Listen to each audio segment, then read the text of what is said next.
क्या सच में ईरान ने भारत को स्पेशल ट्रीटमेंट दिया है या फिर ये सिर्फ राजनीति और नैरेटिव की लड़ाई है? पहले आप लोग जरा इस प्राणी की बात सुनिए।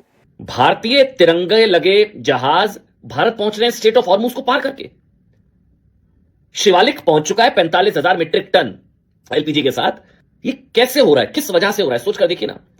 जो लोग कहते हैं कि मोदी ने ये कर दिया, मोदी की वजह से हमारी फेल्ड डिप्लोमेसी, फेल्ड विदेश नीति, कहां है वो लोग आज? अब इस गधे के हिसाब से शिवालिक और नंदा देवी ऑयल वेसल जो कि स्टेट ऑफ हॉर्मुज को क्रॉस करके मुंबई और गुजरात के पोर्ट तक पहुंचे हैं, उसका क्रेडिट मोदी जी की विदेश नीति को जाता है। गजब धोखेबाज आदमी है। जबकि भारत सरकार क्या कह रही है, जरा इसे भी सुनिए। जैसा मैंने कल बताया था, स्ट्रेट ऑफ हॉर्मुज के वेस्ट में पर्शियन गल्फ में 24 भारतीय फ्लैग वेसल्स थे। उसमें से 2 वेसल शिवालिक और नंदा देवी, ये भारतीय इंडियन फ्लैग वेसल थे।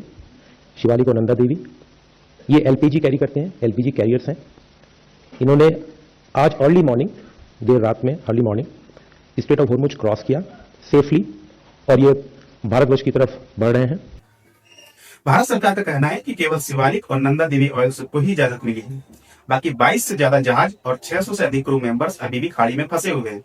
तो इस गधे से ये भी पूछो कि सिर्फ 2 जहाज ही क्यों, 22 जो फंसे हैं उनका डीजल खत्म हो गया है क्या?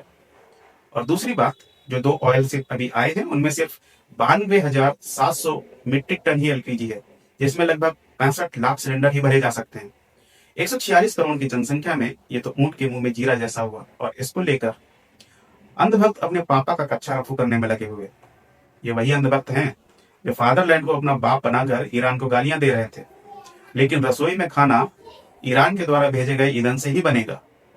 और एक दूसरी बात, अनभक्तों की जानकारी के लिए बता दूं कि ईरान ने 2 जहाज को परमिशन तुम्हारे पप्पा की कूटनीति की वजह से नहीं, बल्कि भारत से परंपरागत दोस्ती, आपसी हित और भारत की समझदार जनता जिन्होंने युद्ध के समय ईरान का समर्थन किया, इसकी सबसे बड़ी वजह है।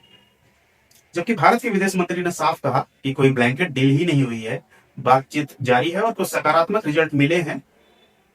अब बड़ा सवाल यह है कि फिर अनभक्तों के पिछवाड़े में पप्पा की कौन सी कूटनीति की खुशी का कीड़ा काट रहा है? और अगर कूटनीति इतनी ही सफल है तो बाकी 20 से ज्यादा जहाज अभी भी क्यों फंसे हैं? क्या ये आंशिक सफलता है या फिर सिर्फ 2 जहाजों को निकालकर बड़ी उपलब्धि को दिखाया जा रहा है?